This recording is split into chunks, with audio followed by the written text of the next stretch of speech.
Glória a Deus. A paz de Cristo seja sobre todos os irmãos. Amém. Deus é presente e já tem nos falado nessa noite, né? Já tem desde o início da reunião. O Senhor que move os nossos corações, né? E a sua palavra que nos sustenta, a sua palavra é viva e eficaz. E a Bíblia é o único livro do mundo que você está lendo com uma voz falando conosco quando lemos ou ouvimos as Escrituras, porque eu sempre digo que também a Bíblia é o único livro que você sempre vai lê-lo na presença do autor dele. Você jamais vai ler esse livro sem estar na presença do Senhor, porque ele é sempre presente, onipresente, né? O nosso Deus está conosco. E a sua palavra nos transforma, ela é viva e eficaz, né? E como o irmão já disse, a disciplina, né, é fruto do amor do Senhor, né? O Senhor nos ama, glória a Deus por todas as situações, né, que passamos, que o Senhor nos faz passar. Eu gostaria de ler com os irmãos aqui no livro de Tiago, no texto inicial aqui, na carta de Tiago, capítulo 1, versículo 2, texto conhecido dos irmãos.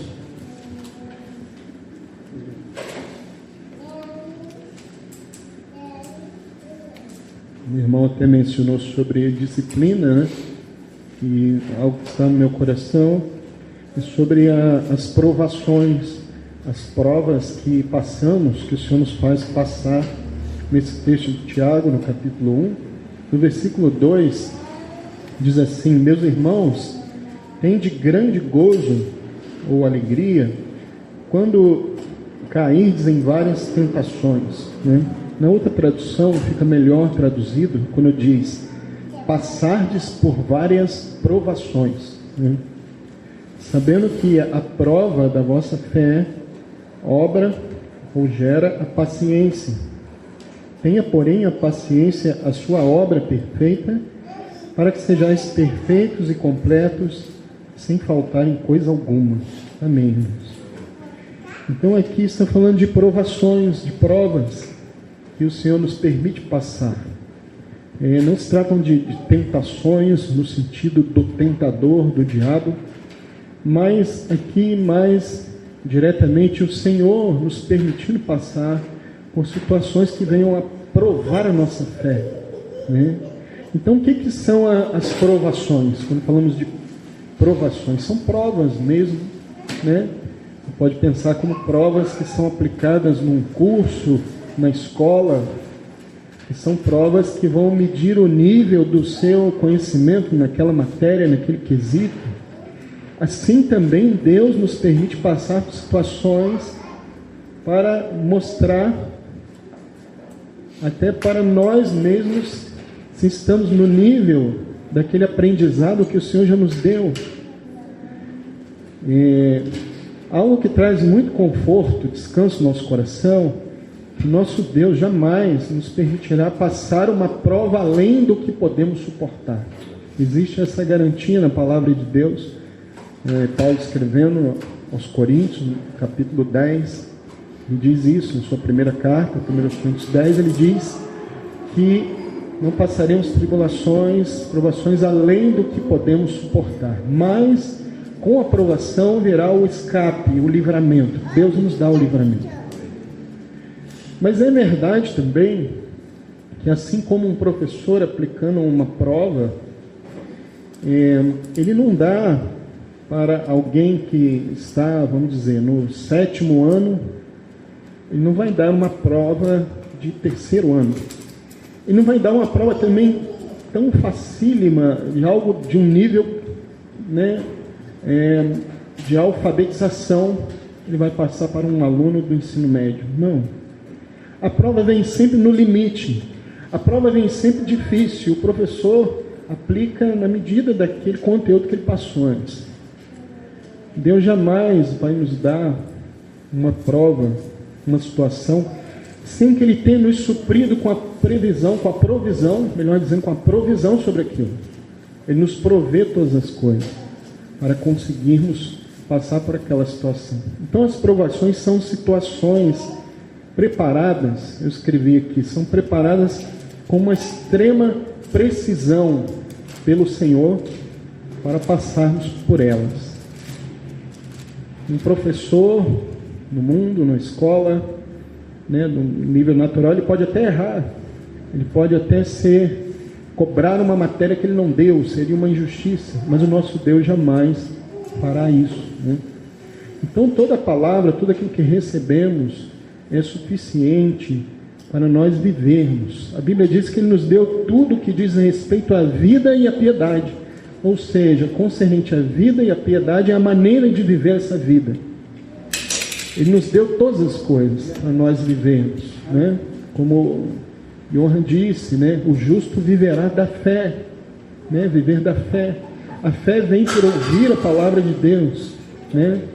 Então nós vivemos, né? Nem só de pão viverá o homem, mas de toda a palavra que procede da boca de Deus. Vivemos pela palavra de Deus. Isso é viver pela fé, é viver por aquilo que Deus disse. Deus disse, eu creio. Deus não falou, eu não creio.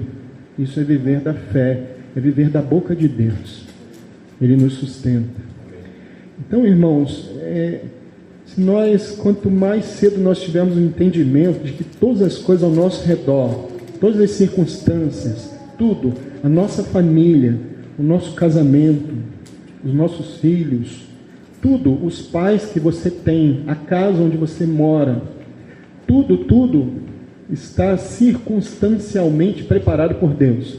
Tudo foi planejado, não há nada que fuja do seu controle. Quanto mais cedo nós aprendemos a descansar no Senhor e crer que tudo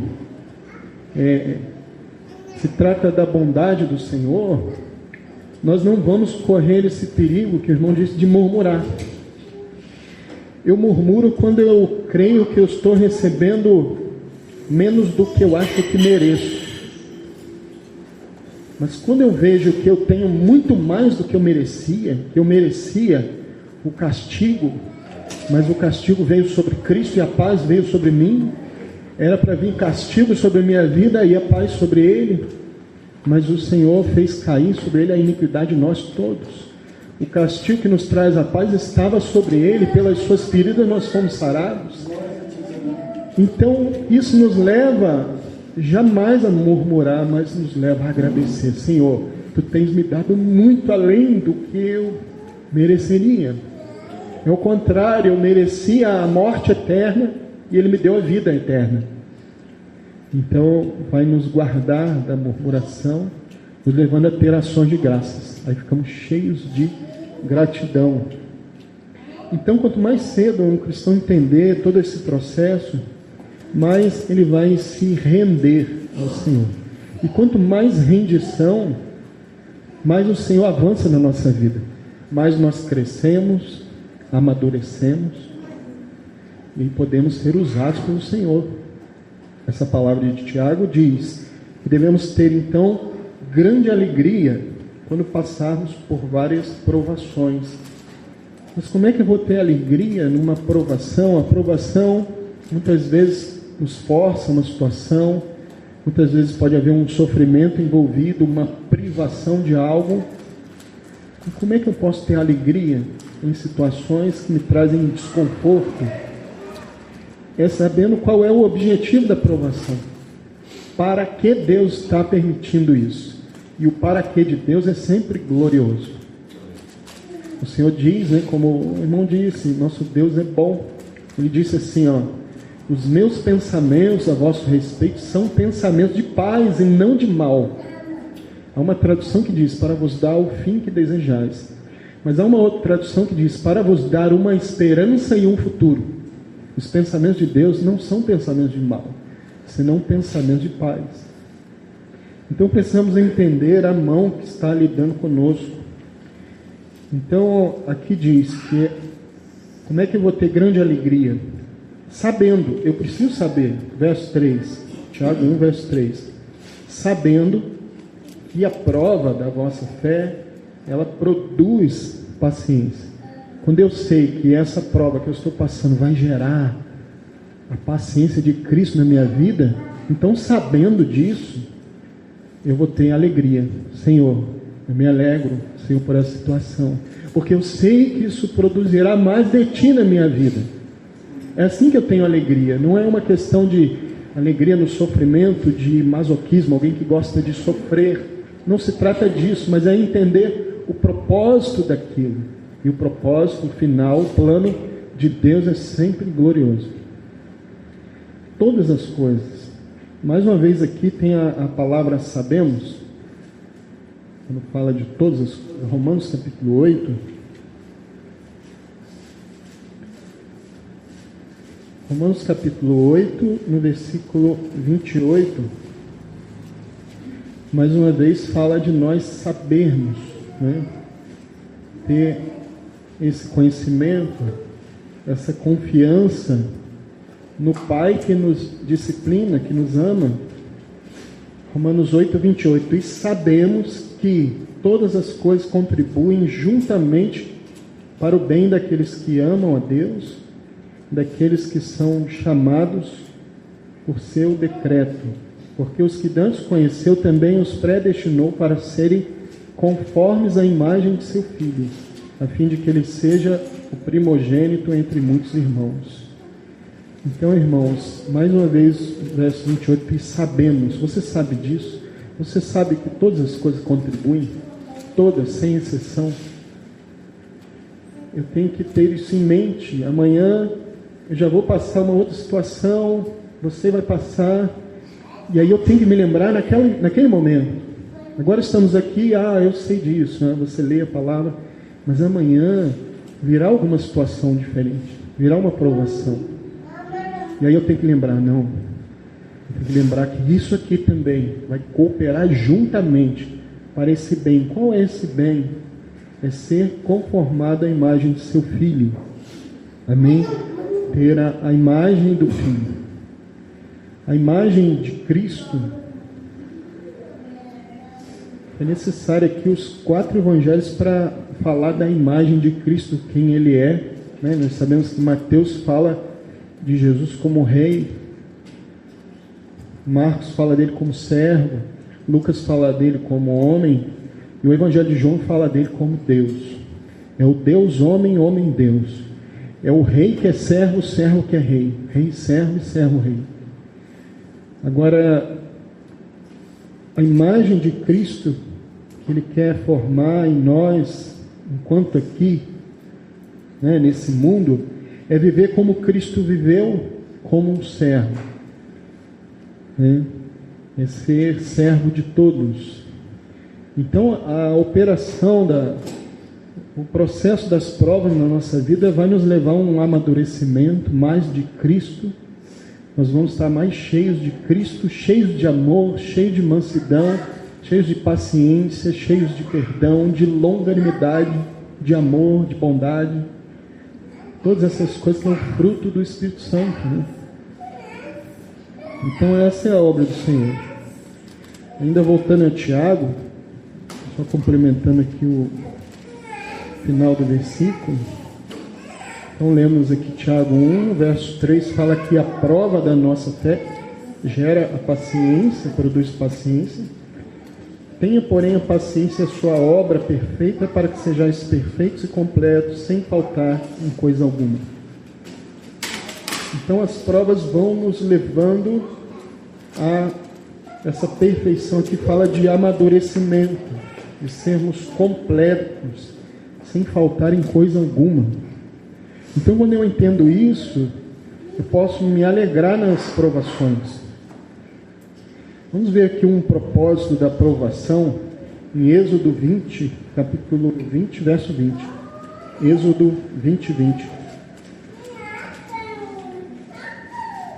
Porque para que Deus nos prova, né? Qual o propósito, qual o seu plano? Êxodo 20, eu vou ler os versículos anteriores, verso 18, Êxodo 20, 18. E todo o povo viu os trovões e os relâmpagos e o sonido da buzina e o monte fumegando, e o povo vendo isso, retirou-se e pôs-se de longe. E disseram a Moisés: fala tu conosco e ouviremos, e não fale Deus conosco para que não morramos. E disse Moisés ao povo: não temais, que Deus veio para provar-vos, e para que o seu temor esteja diante de vós, para que não pequeis. O Moisés está explicando: não tenham medo, é porque o Senhor veio para provar vocês, para que vocês tenham temor. Olha só, irmãos, as provas nos levam a temer a Deus. E o temor do Senhor, se nós fôssemos falar, né? Quantas e quantas promessas sobre aquele que teme o Senhor, né? Tem a promessa da longevidade para aquele que teme a Deus. A Bíblia diz que não falta nada àquele que teme o Senhor. O temor do Senhor é a sabedoria, né? Então, a prova, o Senhor provando os nossos corações, nos leva a ter temor. Sem nosso coração ser provado, nós não tememos ao Senhor. Não aprendemos que dependemos dEle. Pedro também diz: para que a prova da vossa fé, muito mais preciosa do que o ouro que perece e é provado pelo fogo, que a prova da vossa fé redunde em louvor e glória na revelação de Jesus Cristo. A nossa fé é colocada à prova, né? Mas para redundar em glória. Amém, irmãos?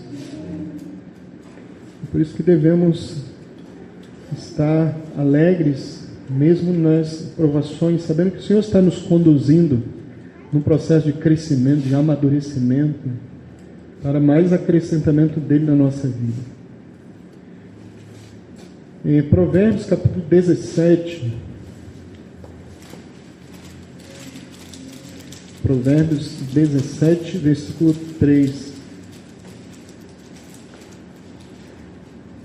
diz assim: o crisol é para a prata e o forno para o ouro, mas o Senhor prova os corações.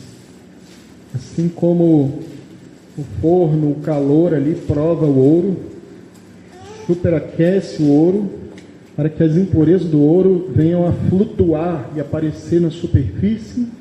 Então o ourives, aquele que trabalha com ouro, ele vai assim e recolhe aquelas impurezas. Mas se não aquecer o ouro, não aparecem as impurezas. Então o Senhor nos leva a situações para que apareçam as nossas impurezas. No calor das provações, assim como um forno ali, uma fornalha provando ouro, assim as provas provam o nosso coração, para que apareçam essas impurezas e o Senhor possa nos tratar. Então, como o forno está para o ouro, o Senhor está para os nossos corações. Ele nos sonda, Ele nos conhece, Ele pode ver se há algum caminho mau e retirar a impureza, nos guiar pelo seu caminho que é eterno. Por isso que o Senhor permite situações. Não há uma situação onde apareçam mais situações, assim, situação onde apareçam situações, como dentro da família, dentro do casamento, as relações entre pais e filhos. Muitas vezes aquecem os ânimos, aparecem as impurezas. E aí o Espírito Santo nos fala na nossa consciência: você excedeu, você ultrapassou, você falou demais. Aparecem um monte de situações dentro do casamento. E aí, no calor da discussão, os ânimos aquecidos, aparecem as impurezas. Aparece o que há de pior em nós, que nós mesmos ficamos tristes conosco mesmos, decepcionados conosco mesmos. Mas quanto mais você se decepciona com você, isso pode demonstrar que você confiava muito em você. Talvez você não achava que você era capaz disso. Você achava que não era capaz de falar uma palavra dessa, de brigar desse jeito, de discutir, de gritar, de se irar. E você pensa: puxa, eu não imaginava que eu era capaz de fazer isso. Mas o Senhor vai dizer: você é capaz de coisa pior. Eu conheço você. É por isso que eu já te levei para a cruz. Esse velho homem, essa velha natureza, que tem tudo de ruim. Quando perdemos a paciência, irmãos, nós estamos fora de Cristo. Então não foi Cristo, foi você mesmo. E esse você, o nosso ego, o Senhor levou lá para a cruz. Quando você chega diante do Senhor: Senhor, eu descobri que eu sou um homem miserável. O Senhor vai dizer: mas eu já sabia há muito tempo. Por isso que eu te condenei à morte. Eu peguei você e incluí na morte do meu filho. Isso que você chama de miserável, que você está vendo, seus defeitos, falhas, seus erros, seus pecados, eu já sabia disso. Eu já fiz uma provisão para resolver esse problema dessa velha natureza egoísta sua. Eu te incluí na morte do meu filho. Quando meu filho morreu essa natureza corrompida. Nós temos que crer. Nós não podemos olhar para a nossa experiência e negar a palavra. Eu tenho que ignorar a minha experiência e crer na palavra. Se eu olhar para a minha experiência e der ouvidos ao diabo, ele vai dizer: está vendo aí, você errou, é tudo mentira, você não é crente. Mas você tem que crer na palavra. Você é aquilo que a palavra de Deus diz que você é. Cremos na palavra de Deus. Somos tudo aquilo que ela diz. Ela diz que somos filhos de Deus. E diz ainda mais, que ainda não se manifestou o que havemos de ser. Somos filhos de Deus. Mas ainda não se manifestou todo o propósito do Senhor. Mas sabemos que quando Ele se manifestar, nós nos manifestaremos com Ele em glória. A nossa vida está escondida com Cristo em Deus. Amém? Quando nós falamos essas coisas, nós temos que crer mesmo. Crer de todo o coração e não olhar para a nossa experiência. Temos que ter fé na palavra de Deus e ela vai operar esse querer do Senhor na nossa vida. Concernente a tudo aquilo que aconteceu com Cristo, a obra do Senhor, não só morrendo pelos nossos pecados, todos os atos cometidos, não somente a morte de Cristo, levando nossas dores, enfermidades, pecados, mas levando a nós mesmos ali com Ele na cruz. Fomos incluídos na sua morte. Não seria nada diferente se tivéssemos sido punidos, julgados pessoalmente naquela cruz. Deus considera a morte do seu filho como se fosse a sua morte. Você morreu com Ele. Amém? Morremos com Ele. E ressuscitamos com Ele, uma nova vida. Então o Senhor prova os nossos corações. Há alguns textos que diz que o Senhor vai provar o seu povo como se prova a prata. Há um texto de Malaquias que diz que Ele vai se assentar e Ele vai purificar os filhos de Levi como se purifica a prata. Alguém já disse sobre isso, né? Que aquele que trabalha com a prata, ele vai aquecendo, ele vai a purificando, ele vai tirando as impurezas. E alguém perguntou: mas como você sabe quando é que a prata está no ponto ideal, que ela já está purificada? Ele disse: isso é fácil. É quando eu vejo o meu reflexo nela. Quando ela já está refletindo como um espelho, eu sei que está no ponto ideal, chegou no propósito. Assim também o Senhor está nos purificando. Quando é que estaremos no ponto ideal? Quando Ele puder olhar para nós e ver a si mesmo em nós. Quando Ele vê mais dele em nós, então está sendo bem sucedido esse propósito do Senhor. Então a aprovação, ela faz isso.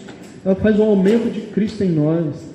Irmãos, se nós olharmos desse jeito, então nós vamos entender o que Tiago falou. Então eu tenho que ter alegria. Que alegria nas provações. Porque Cristo vai ser acrescentado. Eu vou ter mais de Cristo, eu vou ter mais do Senhor. Então o Senhor nos prova, irmãos, vendo o nosso coração. Ele conhece o nosso coração, né?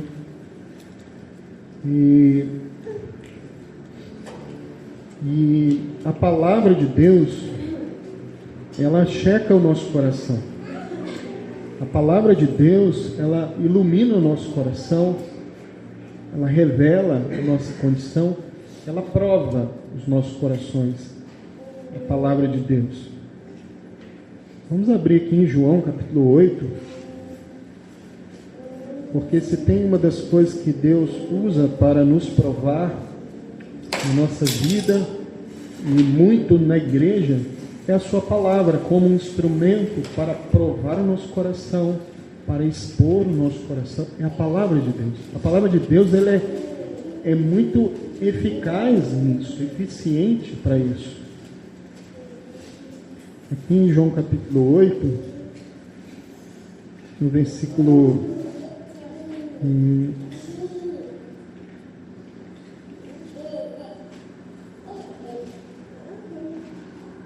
vou encontrar aqui um texto.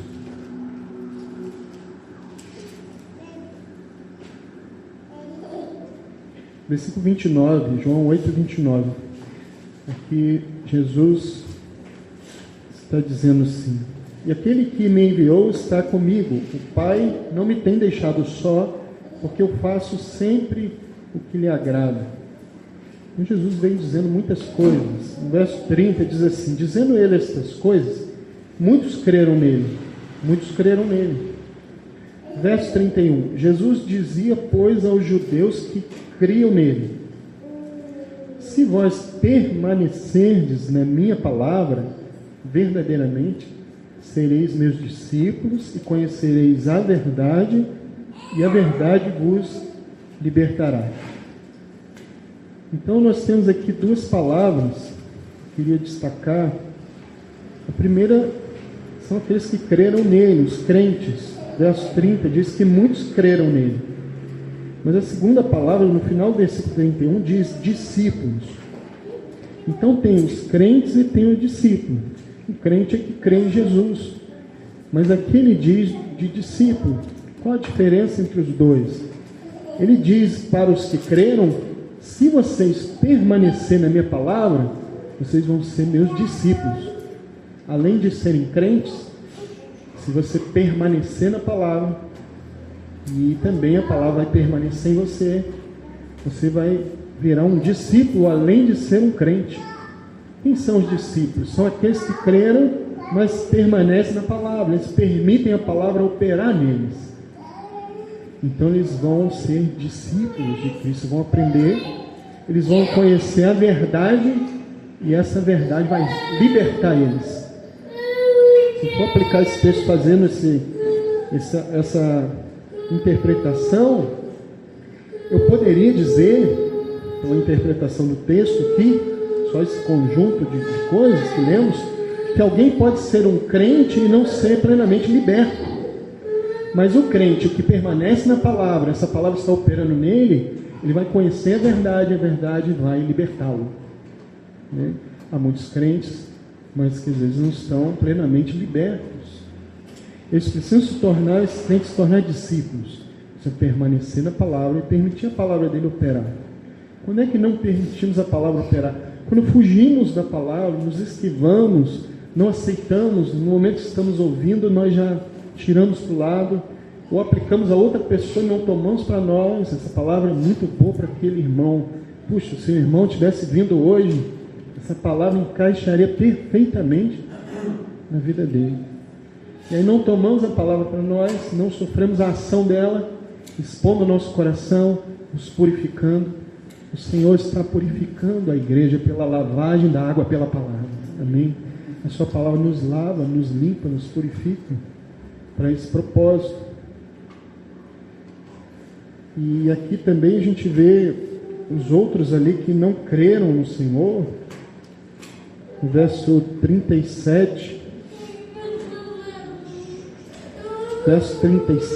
aqueles que não aceitaram, Jesus diz assim: bem sei que sois descendência de Abraão, contudo procurais matar-me, porque a minha palavra não entra em vós.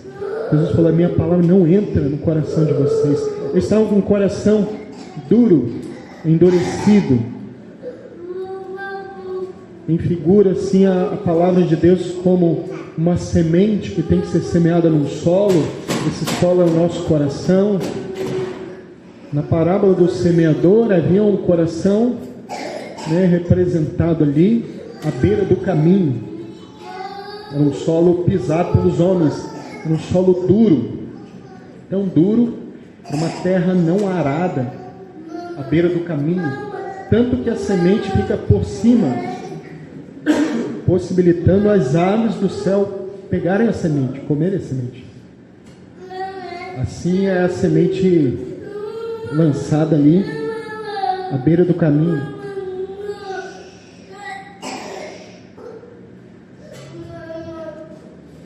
Então, aqueles que não aceitaram a palavra entrar, eles tinham vontade de matar Jesus. Jesus está dizendo: eu sei, bem sei que sois descendentes de Abraão, contudo, vocês procuram matar-me, porque a minha palavra não entra. Nós devemos permitir a palavra entrar no nosso coração. Ela entra e ela é apta para discernir as intenções e os propósitos do nosso coração.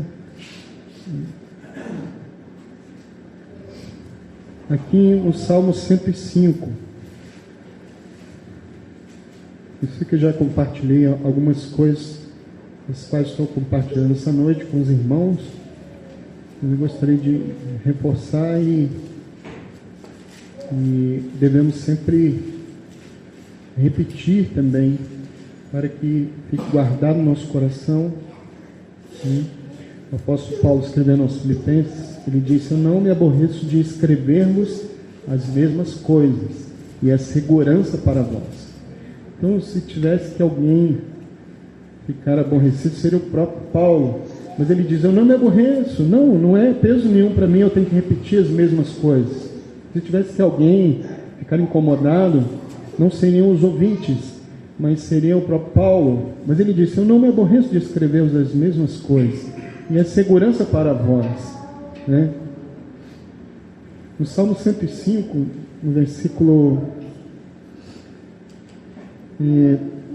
17, está falando da vida de José, que foi vendido como escravo ao Egito.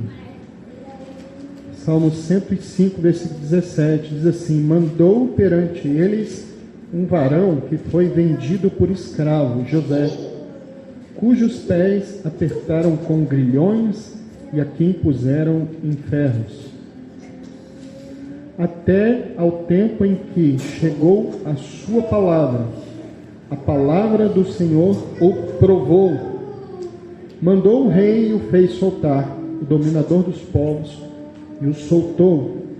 Fê-lo o Senhor de sua casa e governador de toda a sua fazenda. Amém. Até que tempo José deveria estar na prisão? Até o tempo em que a palavra do Senhor o provou. A palavra do Senhor provou o seu coração. A palavra do Senhor tratou com José no seu coração. Talvez se José tivesse saído daquela prisão antes do tempo da palavra do Senhor tratar o seu coração, talvez ele não teria amor para perdoar os seus irmãos, porque ele precisava ser tratado ao ponto de estar cheio de amor, de perdão. Então a palavra do Senhor provou até um momento. Vocês se lembram que esteve preso com ele um copeiro e um padeiro, e eles tiveram sonhos, e José interpretou seus sonhos, né? E o padeiro, ele seria morto, né? É isso? E o copeiro seria restituído. Eles estavam na prisão, José e 2 prisioneiros com ele. Mas interpretou o sonho do copeiro que ele voltaria a estar na presença do rei. E aí José pede: olha, dá uma força, lembra-te de mim quando você estiver diante do rei. Talvez naquele momento foi o momento que mais, talvez José se encheu de esperança. É agora que eu vou sair da prisão. Ele vai lembrar de mim, ele vai dizer de mim. Ele estava confiando no método natural ali. Agora eu tenho alguém que vai estar junto ao rei. Eu tenho uma maneira, um jeitinho, alguém que vai chegar lá na autoridade e vai falar de mim. Eu vou sair daqui, agora eu saio daqui. Chegou minha hora, comemorando, ele não saiu. O copeiro se esqueceu dele. Para que ele fosse tratado. Agora é minha hora, a minha vitória chegou. E aí ele continua ali na prisão. Aí ele foi levado à humilhação.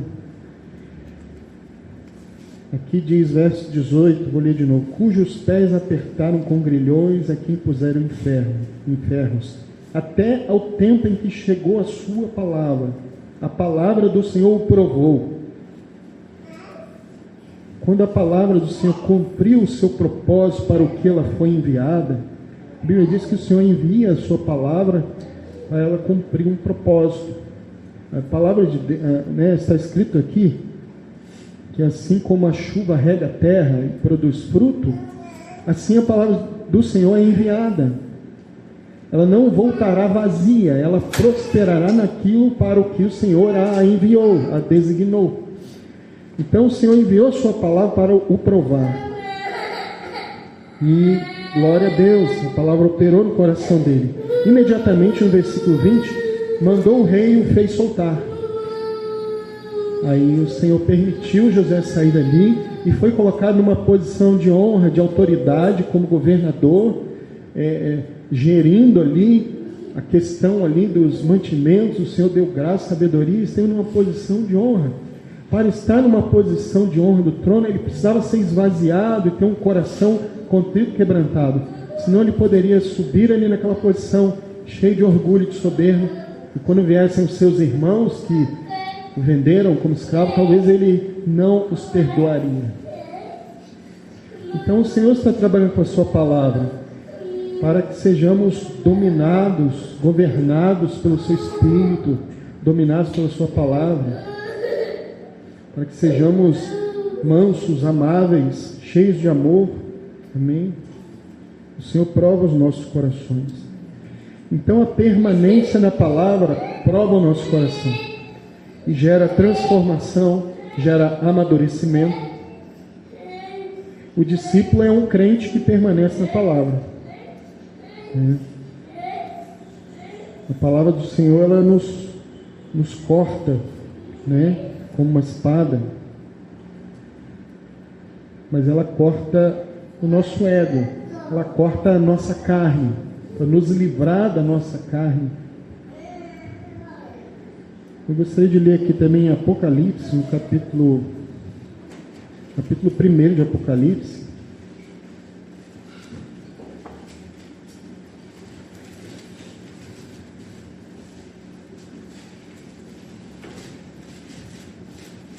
Às vezes, quando nós falamos de ser provados pela palavra, e talvez alguém pense assim: puxa, então eu preciso muito da palavra, eu preciso muito da Bíblia, então eu vou fazer um propósito de ler muito a Bíblia. Eu vou ler bastante a Bíblia. Amém, leia bastante a Bíblia, é muito bom. Mas muitas vezes eu posso me sabotar, eu ler a Bíblia não contra mim, eu ler a Bíblia só a meu favor. Eu ler a Bíblia só os textos que eu aprecio, que eu gosto, que não estão cortando a minha carne. É muito fácil de eu me sabotar. Aqueles textos que vão contra mim, eu vou evitar. Eu vou fazer uma Bíblia dentro da Bíblia. Uma vez um irmão que ele anotava a Bíblia toda, ele marcava os versículos. Nossa, esse versículo é lindo. Aí ele anotava com caneta, marca-texto.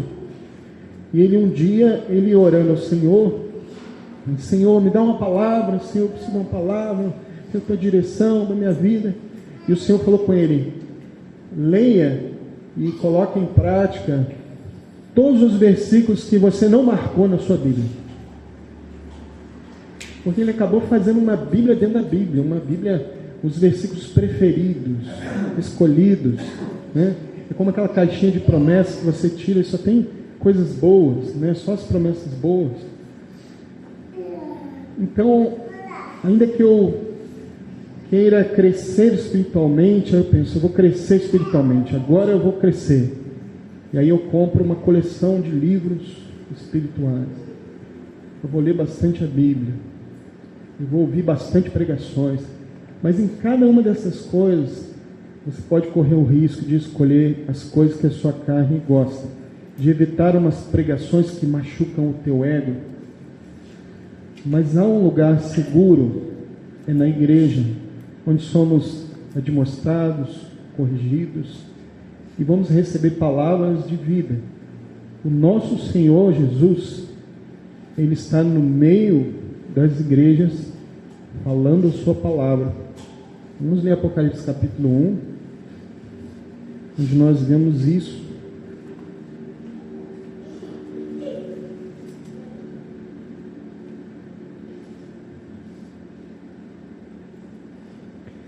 Capítulo 1, a partir do versículo 9. Eu, João, que também sou vosso irmão e companheiro na aflição e no reino e paciência de Jesus Cristo, estava na ilha chamada Patmos por causa da palavra de Deus e pelo testemunho de Jesus Cristo. Eu fui arrebatado em espírito no dia do Senhor e ouvi de trás de mim uma grande voz como de trombeta, que dizia: o que vês, escreve-o num livro e envia-o às 7 igrejas que estão na Ásia: a Éfeso, a Esmirna, a Pérgamo, a Tiatira, e a Sarde, a Filadélfia e a Laodiceia. E virei-me para ver quem falava comigo. E virando-me, vi 7 castiçais de ouro. E no meio dos 7 castiçais, um semelhante ao Filho do Homem, vestido até os pés de um vestido comprido e cingido pelos peitos com um cinto de ouro. Amém, irmãos. Ele começa a fazer a descrição aqui do Senhor Jesus Cristo, né? Em glória, ressuscitado entre os mortos, ressurreto entre os mortos. A experiência de João. Mas o que eu quero destacar aqui é de onde que o Senhor está falando a João. A tradução, acho que a ACF, a Corrigida Fiel, no versículo 12. Como é que diz o versículo 12 da ACF sua?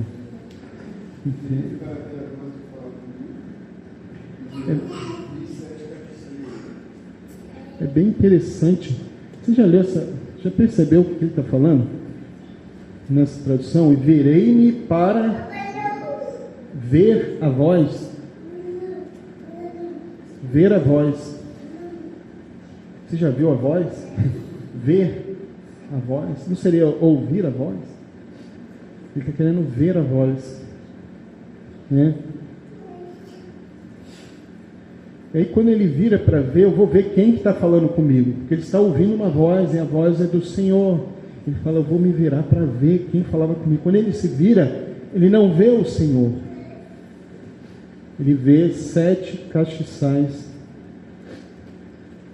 Virando-me, vi 7 castiçais de ouro. Sabemos que esses castiçais, né, vamos interpretar pelo próprio texto. Leia o verso 20, olha o verso 20 o que diz: o mistério das 7 estrelas que viste na minha destra e dos 7 castiçais de ouro. As 7 estrelas são os anjos das 7 igrejas. E os 7 castiçais que viste são as 7 igrejas. O Senhor está falando com João, e João fala: eu vou me virar para ver a voz, eu quero ver a voz de quem falava comigo. Quando ele se vira, ele vê 7 castiçais. E esses 7 castiçais são as 7 igrejas. O Senhor fala do meio da igreja, irmãos. Se alguém quer ver a voz, né? A igreja é a voz do Filho de Deus visível, palpável, audível, né? Então, as pessoas querem ouvir o Senhor. Devemos ouvir o Senhor na igreja. Ele está falando na igreja. Ele anda no meio dos 7 castiçais, ele está andando no meio dos candeeiros, né? A voz se ouve, não se vê, mas ele queria ver quem era que falava. O Senhor fala do meio das igrejas. Você ouve a voz do Senhor, quando você procura o Senhor, você vê a igreja. O Senhor fala do meio da igreja. Amém, irmãos? O Senhor está falando às igrejas. Aqui em Atos capítulo 9, para reforçar essa experiência, Atos capítulo 9, na conversão do apóstolo Paulo, aqui ainda chamado Saulo, Atos capítulo 9, no versículo 6, quando Paulo diz para Jesus, verso 6, e ele, tremendo e atônito, disse: Senhor, que queres que faça? E disse-lhe o Senhor: levanta-te e entra na cidade, e lá te será dito o que te convém fazer. Então o Senhor, quando Paulo perguntou: o que o Senhor quer que eu faça? O Senhor não falou direto a ele, dizendo: eu quero que você faça isso. Disse: levanta-te, entra na cidade, e lá vai ser dito a você o que te convém fazer, o que eu quero que você faça. Então o Senhor manda Ananias, o Senhor fala com Ananias, um dos seus servos, para ir encontrar com Saulo. O Senhor quis falar com Saulo, mas não diretamente, através de um irmão da igreja. Essa é a maneira que o Senhor fala, que Jesus escolheu falar, já estava ali, poderia continuar dando instrução diretamente para Saulo. Mas ele falou: eu vou fazer de outra forma, eu vou te falar através dos meus membros, através da minha igreja. Então ele se levantou e entrou na cidade. Ele encontrou a igreja que se reunia naquela cidade. O Senhor nos fala através da igreja que se reúne na cidade em que estamos. Amém? O Senhor nos fala. Outra coisa, voltando aqui a Apocalipse, vamos voltar aqui a Apocalipse capítulo 1, que são muitas características do Senhor Jesus, que está falando do meio dos 7 castiçais, do meio das igrejas. Os 7 castiçais são as 7 igrejas. Castiçais, ou candeeiros, ou candelabros.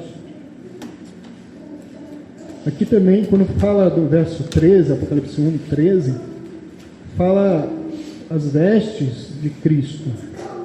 Ele estava até os pés com um vestido comprido e cingido pelos peitos com um cinto de ouro. Esse tipo de vestimenta comprida até os pés e com um cinto de ouro é exatamente a vestidura do sacerdote. Lá era bordado de ouro, aqui é de ouro mesmo. E era um cinto cingido pelos peitos, porque a vestimenta do sacerdote ajudava a segurar um peitoral. Tinha um peitoral quadrado, era quadrado com 12 pedras. Essas 12 pedras representavam as 12 tribos de Israel. E também havia as ombreiras, né, do sacerdote, do sumo sacerdote. As ombreiras, 6 pedras de um lado, 6 pedras do outro lado.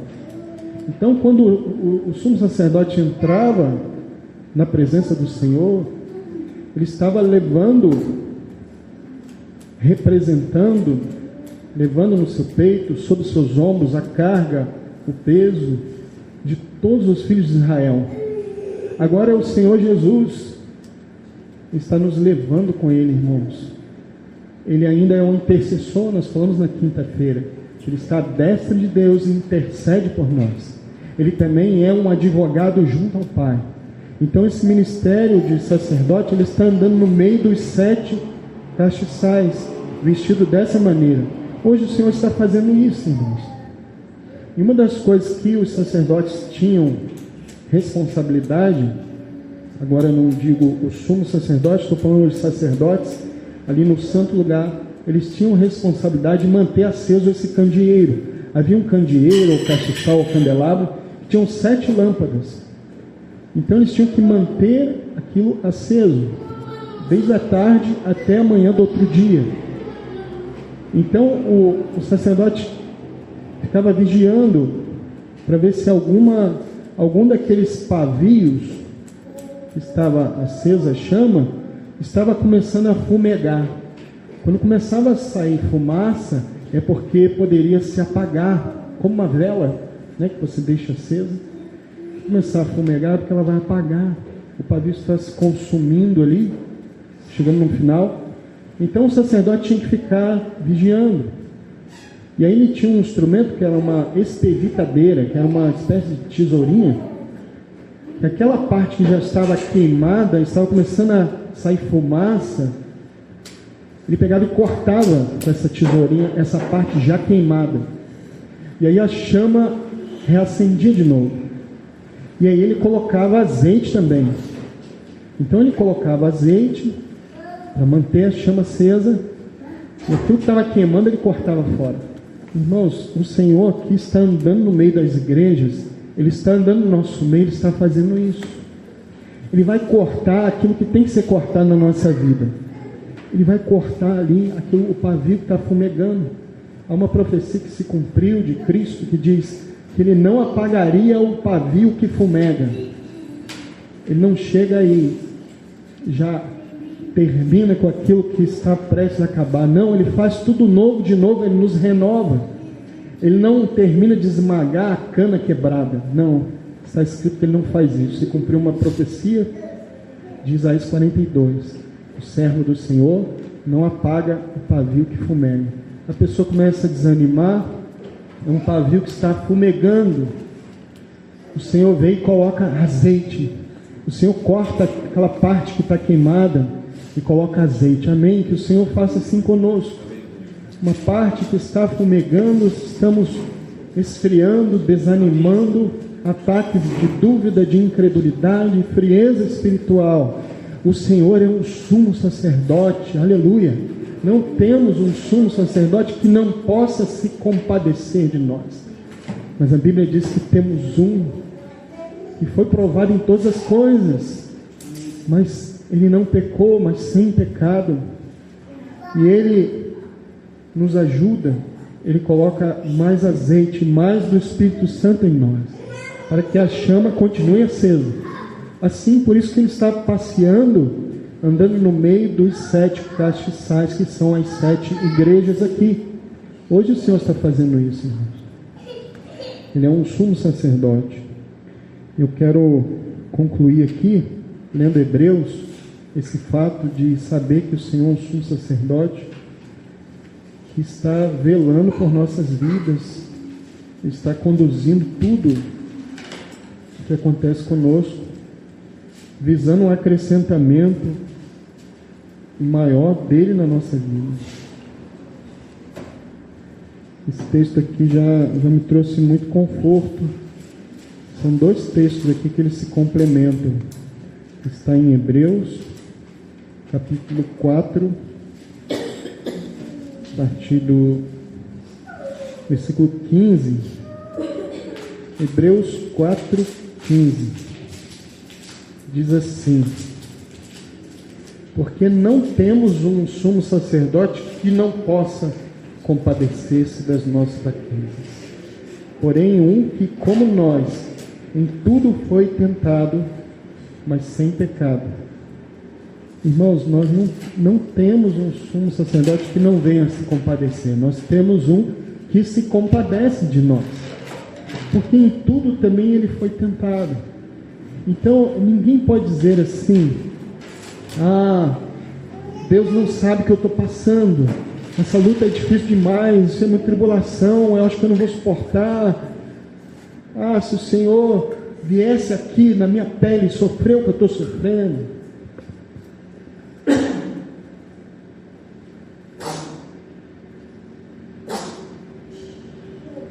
Eu já vi gente falar assim: o Senhor não sabe na pele que eu estou passando, Ele não entende. Ele entende, Ele se fez como um de nós, Ele veio aqui, Ele se fez carne na semelhança da nossa carne, mas sem pecado. Ele experimentou dores, aflições, Ele levou sobre si nossas dores, Ele experimentou. Não tem uma coisa que você passa, um sofrimento que Ele não compreenda, que Ele não entenda, que Ele não se compadeça, é o que está dizendo. Ele sabe exatamente o tamanho da sua dor, a aflição. Ele percebe, Ele sabe, e Ele se compadece. e Ele pode nos socorrer. O outro texto é Hebreus 2, que complementa esse. 2,17. Eu já tive lutas, dificuldades, e esses textos me trouxeram assim um grande conforto na minha vida. 2,17 diz assim: pelo que convinha que em tudo fosse semelhante aos irmãos, para ser misericordioso e fiel sumo sacerdote naquilo que é de Deus, para expiar os pecados do povo. Porque naquilo que ele mesmo, sendo tentado, padeceu, pode socorrer aos que são tentados. Irmãos, isso aqui é tremendo. Diz que convinha que ele fosse semelhante aos irmãos para ser misericordioso. Você às vezes não tem tanta misericórdia de alguém que está passando por uma situação, até você passar por uma situação igual a dele. Você não sabe o que é. Mas quando você passa, você se arrepende. Fala, puxa, eu falei tanto daquela situação, mas é porque eu não estava dentro dela, eu não sabia o que aquela pessoa está passando. Hoje que eu estou passando, eu estou vendo, na medida, eu estou entendendo por que aquela pessoa achava tão difícil. Realmente. Aí você começa a ter misericórdia. Quando você está fora, você julga sem misericórdia. Mas quando você passa por um sofrimento, você é cheio de misericórdia. Aqui diz que convinha que Cristo passasse por sofrimentos para ele entender o que é o sofrimento humano. Não precisaria disso, mas aprove a Deus fazer assim, para que ele se identificasse com as nossas limitações. Olha só, irmãos, ele veio aqui, a maior humilhação foi ele se despir da sua glória e descer aqui até essa terra corrupta, contaminada. Seus pés santos pisaram esse chão corrompido, sujo. Isso que foi humilhação. Mas aqui diz que convinha que fosse assim, porque aí ele foi misericordioso. E tem mais, no verso 18 diz que porque naquilo que ele, sendo tentado, padeceu, pode socorrer. O seu poder de socorrer está relacionado àquilo que ele sofreu e padeceu. Então, naquilo que ele, sendo tentado, padeceu, pode socorrer. Ele pode socorrer naquilo que ele foi tentado. Amém? Agora o verso, capítulo 4, verso 15, o final, Hebreus 4,15, diz assim: porém, um que como nós em tudo foi tentado. O verso 2,18 fala que naquilo que ele foi tentado, pode socorrer. O outro verso diz que em tudo ele foi tentado. Se em tudo ele foi tentado, em tudo ele pode socorrer. Não tem nada que ele não possa socorrer. Não tem nada que ele não possa nos ajudar. Não tem nenhum assunto, nenhum sofrimento, nada demasiadamente difícil para o Senhor que ele não possa se compadecer. Então, para terminar, o verso 16 de Hebreus 4: cheguemos, pois, com confiança, irmãos, confiança, ao trono da graça. Não é que um trono de juízo, é um trono da graça. Ainda é um tempo oportuno, para que possamos alcançar misericórdia, possamos alcançar misericórdia. Há uma misericórdia disponível de Deus para nós, e achar graça a fim de sermos ajudados em tempo oportuno, irmãos. É um tempo oportuno de sermos ajudados pelo Senhor, de alcançarmos graça, favor, alcançarmos a benevolência do Senhor, a sua misericórdia. Então isso é maravilhoso, irmãos. O Senhor que nos fala no meio da igreja, a palavra dele, né, é realmente para nos salvar. Ele não vai apagar o pavio que está fumegando. Ele quer colocar mais azeite na nossa vida, nos encher do seu Espírito, da sua presença. Amém, irmãos. Vou ficar por aqui.